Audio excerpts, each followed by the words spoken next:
The photograph looked ordinary until I noticed what stood behind the horse carts. Rising above muddy streets was a hospital that looked less like a place of illness than a place built to outlast centuries, with towering domes, carved stone staircases, landscaped courtyards, and monumental entrances that projected permanence instead of urgency. I accepted the explanation for years, until I kept finding the same kind of building in city after city, only to discover that many no longer existed. During the 19th and early 20th centuries, hospitals across Europe and North America embraced Beaux-Arts, neoclassical, Gothic revival, Romanesque revival, and classical revival architecture, while the pavilion movement emphasized sunlight, fresh air, ventilation, and carefully planned campuses. On the surface, the story makes sense. After World War II, antibiotics,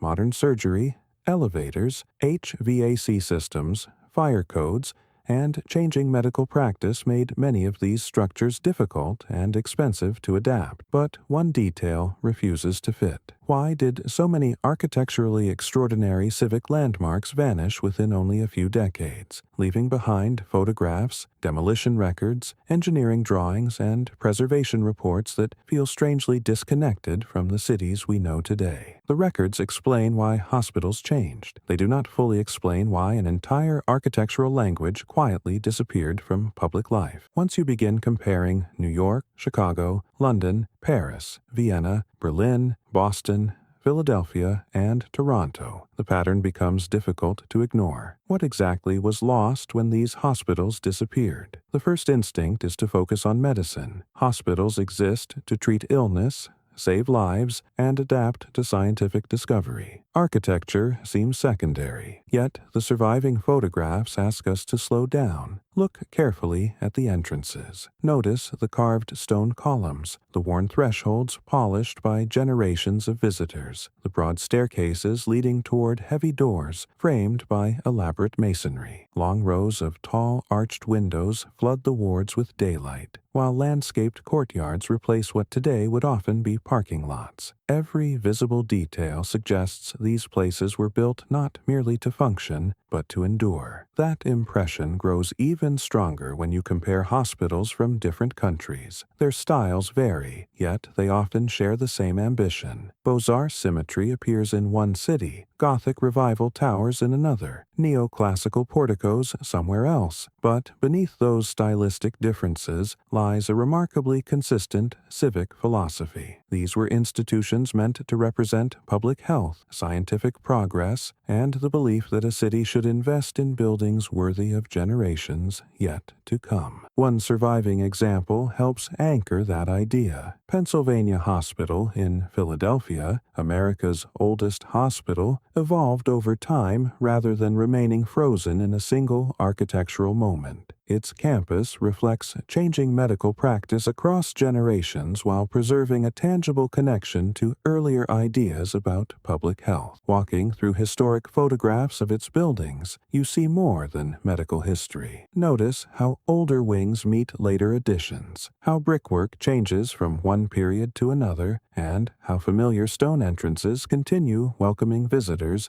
despite centuries of change. You see an institution that became part of the city's identity. That is where the first question emerges. If hospitals were once designed to symbolize permanence, what changed so dramatically that permanence itself became negotiable? The question becomes even more striking when viewed through historic postcards and municipal photographs. Compare one image with another. Horse-drawn traffic gives way to electric streetcars. Later, automobiles replace carriages. Around them, the hospital buildings remain remarkably constant. Their stone walls, iron railings, and carefully proportioned facades seem almost indifferent to the passing decades. The cities transform around them while the institutions appear prepared to remain. But appearances can be deceptive. Many of the hospitals captured in those photographs would eventually disappear. Some survive only in demolition images. Others remain visible only through architectural drawings, preservation surveys, engineering plans, municipal redevelopment records, and fading postcards whose buildings no longer exist. Their physical absence creates an unusual experience. The archives preserve extraordinary detail about their construction, yet entire neighborhoods no longer contain the landmarks that once defined them. The strange part is not that buildings age. The strange part is how quickly so many monumental hospitals vanished during the 20th century, compared with the centuries they had been intended to serve. That observation alone proves nothing. Buildings are demolished for many practical reasons. Cities evolve. Medical science evolves even faster. Yet, once the pattern becomes visible, it becomes difficult not to wonder whether something larger than individual buildings quietly disappeared alongside them. Not simply walls of stone, an entire civic language. Before asking why these hospitals disappeared, the official explanation deserves to be understood on its own terms. By the middle of the 20th century, medicine had changed beyond recognition. Antibiotics transformed the treatment of infectious disease. Modern surgery required increasingly specialized operating theaters. Intensive care units demanded infrastructure that 19th century architects could never have anticipated. Mechanical ventilation, electrical capacity, elevators capable of transporting patients efficiently, fire protection systems, sanitation upgrades, and modern heating and cooling technologies became essential rather than optional. Hospitals built decades earlier often struggled to accommodate these demands. Thick masonry walls complicated new mechanical installations. Pavilion layouts that once encouraged fresh air and isolation could become inefficient for rapidly evolving medical workflows. In many cases, adapting older buildings cost far more than constructing entirely new facilities designed around contemporary healthcare. From an engineering perspective, the reasoning is understandable. Historic reports, redevelopment plans, architectural studies, and hospital records repeatedly describe practical challenges rather than mysterious ones. The decision to modernize, or sometimes replace, older hospitals often reflected financial realities as much as architectural preference. One important example can be found in London. St. Thomas's Hospital underwent major 19th century rebuilding that reflected the principles of the pavilion movement. Influenced by reformers such as Florence Nightingale, hospital planners emphasized sunlight, cross-ventilation, fresh air, landscaped grounds, and carefully separated wards intended to improve patient outcomes. The architecture itself became a part of the medical philosophy. Look closely at the surviving photographs. Notice the generous spacing between pavilions, the long connecting corridors, the rows of tall windows, and the open garden paths separating one ward from another. Open air was considered therapeutic. Distance between buildings was intentional. Light entered through expansive windows, while roof ventilation helped circulate fresh air throughout the complex. The architecture was not ornamental alone. It reflected the best medical knowledge of its time. But medicine continued moving forward. As 20th century healthcare became increasingly dependent upon advanced technology and new clinical requirements, hospitals required entirely different kinds of spaces. Modernization became unavoidable. The challenge was no longer simply caring for patients with fresh air and natural light. It involved integrating increasingly complex systems that demanded infrastructure never imagined when those earlier buildings were conceived. Then, another archive changes the picture. New York Hospital's Bloomingdale site illustrates the same practical tension from a different perspective. As New York expanded at extraordinary speed, hospitals faced mounting pressure from population growth, changing medical practice, and relentless urban redevelopment. Viewed through redevelopment documents alongside historic photographs, the transition appears almost inevitable. Urban land became more valuable. Medical technology became more demanding. Buildings designed for one century increasingly struggled to satisfy the next. None of this requires speculation. The engineering challenges were real. The financial pressures were real. The medical advances were real. One documented example helps illustrate the scale involved. By the early 20th century, many of these hospital campuses occupied dozens of acres and contained numerous separate pavilions, reflecting an era when healing was organized across an entire landscape rather than within a single tower. And yet another quiet observation begins to emerge. When comparing archival photographs across London, Philadelphia, New York, Chicago, Vienna, Berlin, Paris, Boston, Toronto, and many other cities, the practical explanations answer one question remarkably well: why hospitals changed. They answer another question less completely: why did so many replacements abandon the monumental civic character that had once defined these institutions? That question does not invalidate the official explanation. It simply exists alongside it. Then the photographs begin speaking again. Compare an early postcard with a later demolition photograph. The medical purpose remains the same. The architectural ambition does not. The records explain how older hospitals became difficult to modernize. They do not fully explain why photographs of those earlier campuses still evoke a sense of permanence that many modern healthcare facilities, despite their extraordinary medical capabilities, rarely attempt to express. Perhaps architecture and medicine gradually began speaking different languages, or perhaps our expectations of public buildings changed so slowly that we scarcely noticed until many of the old hospitals had already disappeared. This is where the official explanation becomes incomplete, not because it is incorrect, but because it leaves behind a quieter question. When a city replaces a hospital, does it lose only a building, or does it also lose part of the civic identity that building once carried for generations? The official explanation resolves the practical questions. Hospitals had to evolve because medicine evolved. Few would argue that patients should be treated in outdated facilities simply to preserve beautiful architecture. But one detail refuses to settle comfortably into that conclusion. Open almost any collection of historic hospital photographs from the late 19th or early 20th century, and a familiar visual language begins to emerge. The cities change, the architects change, the countries change, yet the same ambition appears again and again. Look carefully at the entrances. Broad stone staircases rise toward carved portals. Bronze door hardware catches the light. Decorative cornices cast long shadows across symmetrical facades. Towers, domes,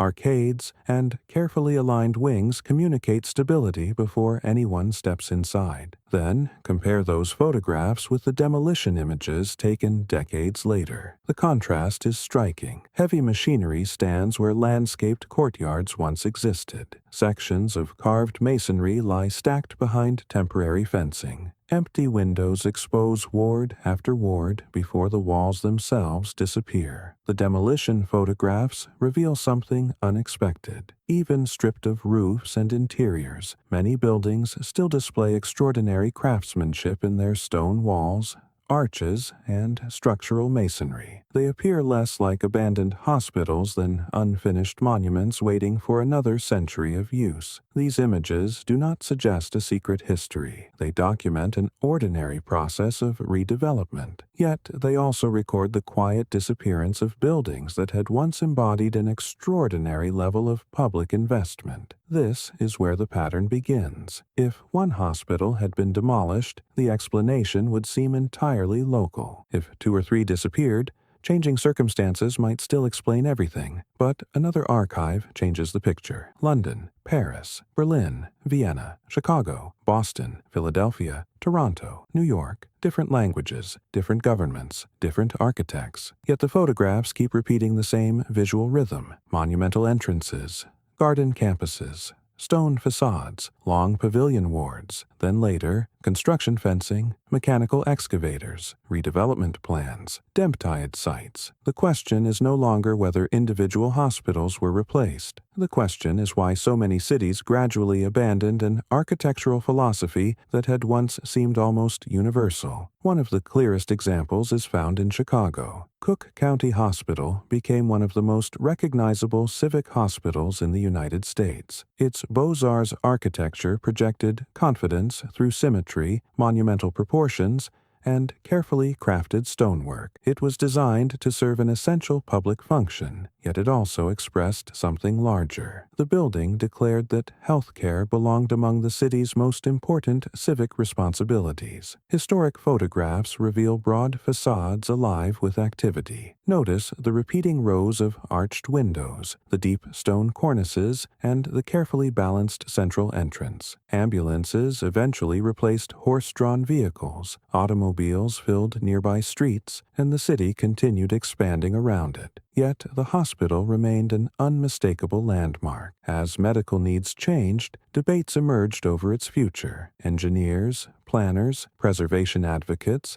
and healthcare administrators often viewed the same building through very different lenses. Some saw an aging structure that demanded expensive modernization. Others saw an irreplaceable civic monument, whose architectural value extended far beyond its original medical function. Neither perspective was irrational. That tension itself became part of the story. Cook County Hospital ultimately survived through preservation and adaptive reuse rather than complete disappearance. Its survival is significant precisely because so many comparable hospitals did not receive the same opportunity. The exception helps illuminate the larger pattern. If preservation could succeed in some cases, why did it arrive too late for so many others? That question does not accuse anyone of neglect. Decisions were made within the economic and medical realities of their time. Hospital administrators were responsible for patient care, not for preserving every historic facade. Yet the photographs continue asking something engineering reports were never meant to answer. Why did earlier generations so consistently believe that hospitals deserved architecture equal to museums, universities, libraries, and government buildings? The records explain budgets. They explain structural limitations. They explain changing technology. But they cannot measure the emotional weight carried by a carved entrance that welcomed generations of families, physicians, nurses, and patients. That weight survives only in memory and in the images left behind. The strange part is not what survived. It is what disappeared. As the comparison expands beyond a single city, the individual stories begin forming a broader historical pattern. London, Philadelphia, New York, Chicago, Vienna, Berlin, Paris, Toronto, Boston, different governments, different architects, different healthcare systems. Yet, between approximately 1880 and 1980, many cities followed remarkably similar paths. Historic hospitals were expanded, altered, modernized, partially demolished, replaced or absorbed into entirely new medical campuses. Some remained visible beneath layers of renovation. Others vanished almost completely from the urban landscape. Then, the redevelopment records add an entirely different perspective. The pattern becomes easier to recognize when viewed through municipal redevelopment documents, architectural surveys, engineering reports, preservation studies, historic postcards, and city photography. None of these records claim that history was intentionally erased. Instead, they document something quieter, a gradual shift in how cities imagined their public institutions. Vienna offers one of the most compelling examples. The historic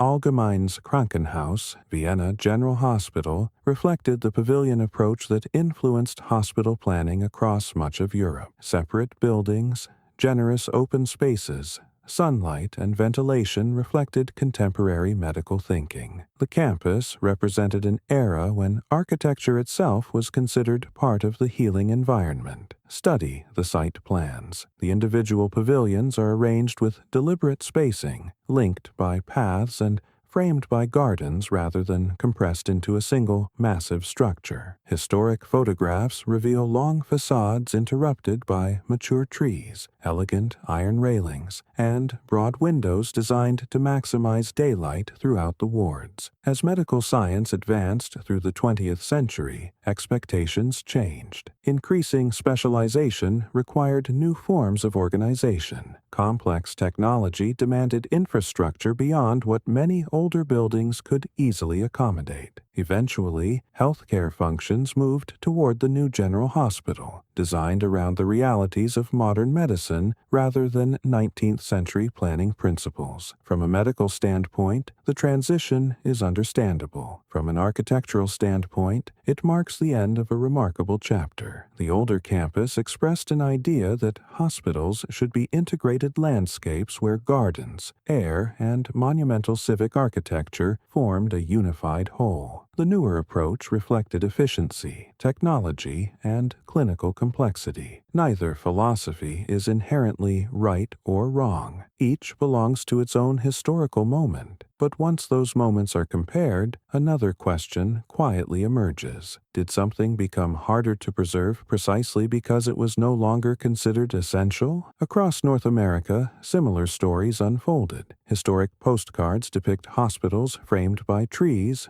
broad lawns, and carefully composed facades that announced civic confidence. Later photographs tell a different story. Roadways widen, medical towers rise, service entrances expand, mechanical additions spread across older roofs. Parking structures replace portions of landscaped grounds. The cities themselves were changing. Urban renewal reshaped neighborhoods. Transportation networks expanded. Land values increased. Healthcare systems grew larger and more technologically demanding. Within those transformations, monumental hospital architecture often became only one competing consideration among many. Some buildings survived through adaptive reuse, others remained partially preserved. Many disappeared completely. Preservation movements eventually succeeded in protecting a fraction of these hospitals, but they emerged after countless losses had already occurred. By then, entire generations had grown accustomed to cities where many of the grand hospital complexes shown on early postcards no longer existed. This is where the pattern becomes difficult to ignore. The evidence does not point toward a hidden conspiracy. It points toward a documented historical transition whose cumulative emotional impact is far greater than any single demolition. Each redevelopment project made practical sense within its own circumstances. Taken together, however, they reveal something else. Over the course of a century, many cities quietly exchanged architecture that emphasized permanence,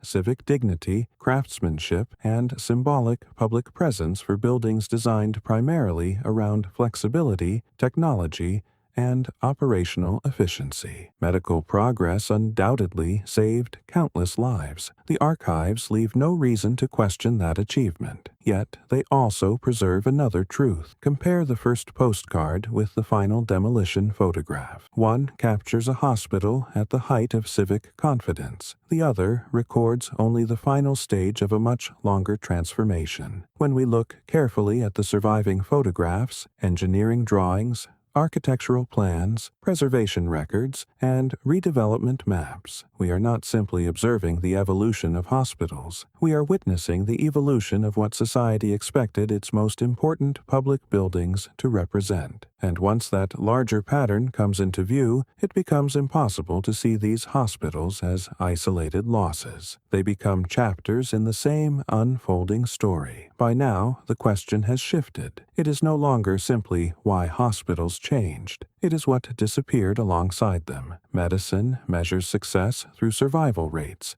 new treatments, safer procedures, and longer lives. Those achievements deserve recognition. Few people would willingly trade modern healthcare for 19th century medicine, no matter how beautiful the buildings may have been. But architecture tells a different story. Architecture records what a society believes is worth building to last. Look again at the surviving photographs. Notice the deep stone cornices casting long shadows across broad facades. Carefully proportioned windows repeat with remarkable precision. Iron railings frame garden paths leading toward carved entrances designed to reassure rather than intimidate. Weathered masonry joints, worn thresholds, and polished stone steps reveal generations of daily use that no blueprint can fully capture. Even the smallest details suggest craftsmanship was considered part of the institution itself. The pavilion movement reflected this philosophy in physical form. Influenced by reformers such as Florence Nightingale, hospitals were planned around sunlight, cross-ventilation, fresh air, and carefully separated wards. These decisions reflected the best medical understanding of their time, but they also produced places connected to gardens,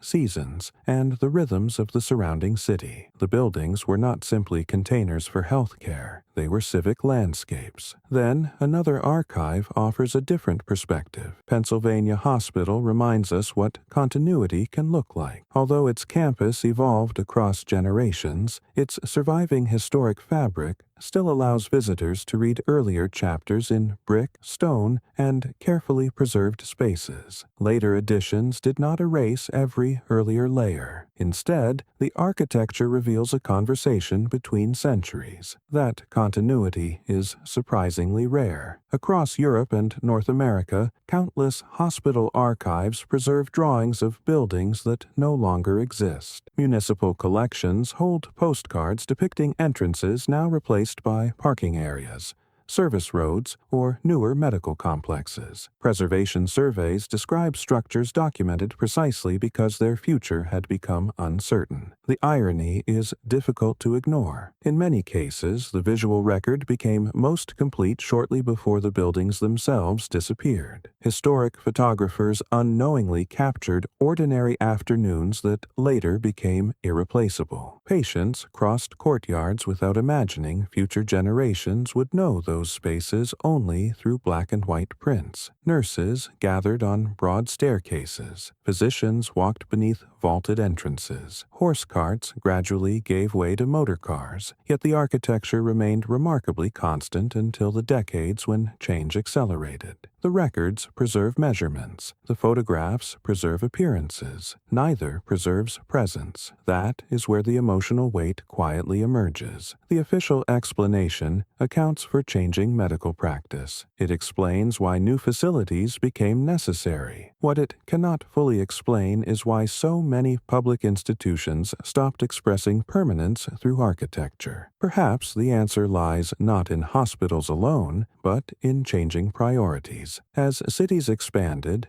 and technologies advanced, speed, flexibility, cost, and efficiency naturally became more influential. Buildings increasingly adapted to shorter planning horizons and rapidly changing requirements. In that environment, permanence itself became harder to justify. The surviving hospitals therefore feel unusual, not because they belong to a forgotten civilization, but because they represent a different civic imagination. They remind us of an era when a hospital was expected to heal bodies while also communicating confidence, stability, and public responsibility through stone, proportion, gardens, and craftsmanship. The strange part is not that medicine changed. The strange part is how unfamiliar that older ambition now feels. This is where the most difficult question appears. Not a question of hidden history, a question of historical values. When we admire these hospitals today, what exactly are we responding to? Is it nostalgia? Is it craftsmanship? Is it the scale of the buildings themselves? Or is it something less tangible that survives despite every practical explanation? Consider again the comparison between historic campuses and many modern healthcare facilities. Today's hospitals contain technologies that 19th century physicians could scarcely imagine. They perform procedures once considered impossible. Their engineers solve problems that did not even exist a century ago. Their importance cannot be measured by architectural appearance alone. Yet the photographs continue to evoke an unmistakable reaction. People who know nothing about architectural history often pause before these older hospitals. They notice the generous entrances, the symmetry, the gardens, the carved stone, the long rows of windows, the sense that the building expected to remain part of the city for generations. That reaction does not prove earlier architecture was objectively superior. It suggests something more subtle. Public expectations may have changed. Then, the preservation debates reveal another layer. Cook County Hospital illustrates this tension particularly well. Its preservation debate demonstrated that a hospital could possess value beyond its immediate medical function. For some observers, it represented an obsolete building. For others, it represented a chapter of civic identity